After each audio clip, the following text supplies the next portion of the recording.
I don't think that people really appreciate their parents until they get older. I mean, at least I can say that about myself, and I think it's true of, here in America.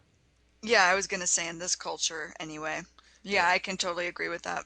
Yeah, looking back, I think I only really came to, you know, see all the sacrifices my parents made and appreciate those sacrifices when I went away to college. Mm-hmm. That's I'm, probably when I started appreciating my parents too. yeah, I mean, now looking back, I can see that my dad, he was always trying to teach me things, and at the time, I couldn't even tell that it was going on. But, now I see there's method to his madness. Like, Like, what's an example? all right, well, for example, like on Saturdays, what I like to do was probably what any, little boy used to do. I like to go out, play with my friends, play some baseball or some football or, just hang out with my friends. But my Right? dad, on the other hand, he was really strict and he ran a tight ship. I'm telling you, I mean, I think there was this unspoken motto that he had, which was my way or the highway. So come Can see Saturday that. morning, it was time to do some work. And so it was time to spoil the fun I wanted to have. Right. So he'd say something like, "Hey, today we have to change the oil on the car. I'll show you how to do it." And I'd be Oh thinking, boy. yeah, I'd be thinking, "Oh, that sounds like fun." you know?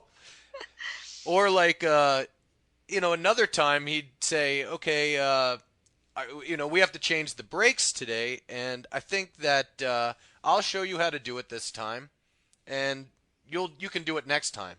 And I'm sitting there. I must be 11 years old. I'm thinking to myself, I'm not going to remember how to do this. I'm not going to retain any of it. But sure Right. enough, he showed me how to do it, and now looking back, I can see that it was probably something that he wanted to make sure I knew how to do as I grew older, but I didn't really Sure. pay attention. I couldn't appreciate it at the time. Yeah, my dad taught me some things about the car, not as detailed as changing the brakes or changing the oil, but he taught me basics like just checking my fluids, like power steering fluid, um, brake fluid, the oil.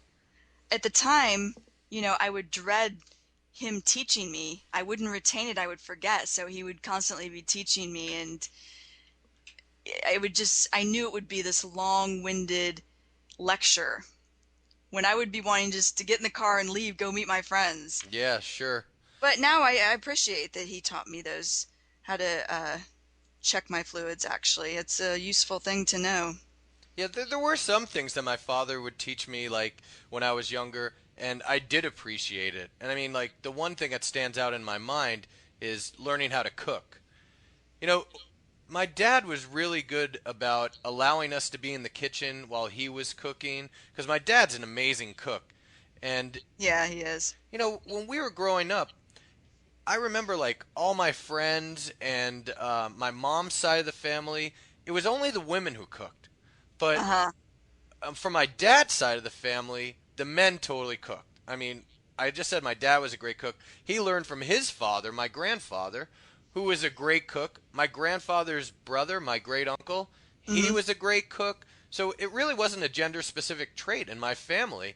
And I think as a result, uh, we weren't afraid to be in the kitchen, and my father allowed us to. So, and my dad was always good about teaching me how to cook. I mean, I remember this one time I was a little kid. I must have been 6 years old. I wake up on a Sunday morning and I go downstairs and I say, "Hey, Dad, can you make me French toast for breakfast?" And I remember him saying something like, "Okay, yeah, I'll make it for you. I'll teach you how to make it, and then the next time you make it for me." That's Yeah, great. so I was thinking, this is great. I'm going to be able to make French toast for myself whenever I want. And then, also, I wanted to try and impress my dad, so I wanted to make it for him too. Uh-huh. So, that was something, it was a bonding experience with my father.